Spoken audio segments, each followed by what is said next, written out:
வணக்கம். என் பேர் ஏஞ்சலா துளசிநாதன். நான் 5ஆம் ஆண்டு மாணவி.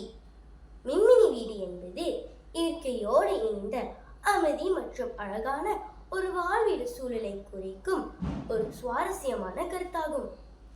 இந்த மின்மினி வீடு பார்ப்பதற்கு கண் கவரக்கூடியதாகவும் மனதிற்கு அமைதியை தருவதாகவும் வடிவமைக்கப்பட்டுள்ளது.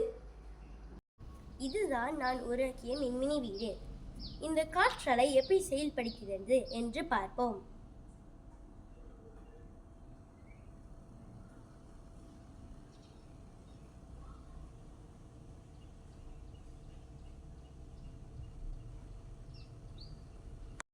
கவனித்தீர்களா நண்பர்களே? சூரிய ஒளி இந்த மின்கலனில் பட்டவுடனே இந்த மின் விசிறி செயல்படுகிறது. வாருங்கள் நண்பர்களே, இந்த மின்மினி வீட்டை உருவாக்க பயன்படுத்தப்பட்ட அனைத்து மறுசுழற்சி பொருள்களை பார்ப்போம்.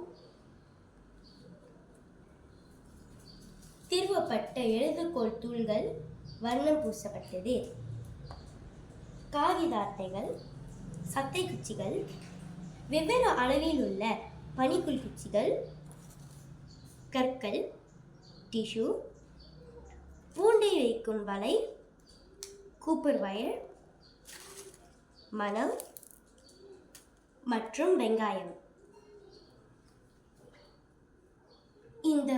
இந்த அனைத்து பொருட்களும் எங்கெங்க வைத்திருப்போம் என்று பார்ப்போம். இந்த காற்றலையின் பேஸ், ஓய்வு நாற்காலி மற்றும் மிதிப்பதிகள் அனைத்தும் சத்தை குச்சிகளால் உருவாக்கப்பட்டது. இந்த காற்றலை சுமந்திருக்கும் தூள், வீட்டின் கூரை மற்றும் அலங்கார கற்கள் அனைத்தும் காகித அட்டைகளால் உருவாக்கப்பட்டது. வீட்டின் செவுரு, வாகனம் நிறுத்தும் இடத்தின் கூரை மற்றும் இந்த வீட்டை சுற்றி இருக்கும் அனைத்து வேலிகளும் பனிக்குள் குச்சியால் உருவாக்கப்பட்டது. இந்த வாகனம் நிறுத்தும் இடத்தின் பின் பூண்டு வலையை வைத்துள்ளோம். இந்த பொருட்கள் அனைத்தும் திருவப்பட்ட எழுதுகோளின் தூளாகும். இந்த பொருட்களின் மேல் மண் தூவப்பட்டுள்ளது. இந்த குளத்தில் உள்ள நீர் டிஷ்யூகளால் உருவாக்கப்பட்டது. இந்த குளத்தை சுற்றி இருக்கும் அனைத்தும் கற்கள். இந்த மின் கம்பியை கோப்பர் வயரால் செய்யப்பட்டது. இறுதியாக இந்த 2 காய்ந்த செடிகளும் வெங்காயத்தில் உள்ள காய்ந்த வேரை தான் பயன்படுத்தினோம்.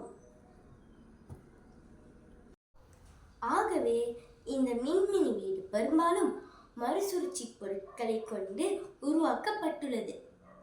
அதே சமயத்தில் சூரிய ஒளி ஆற்றல், சோலார் எனர்ஜி போன்ற வசதிகள் இதில் முக்கியத்துவம் பெறுகின்றன.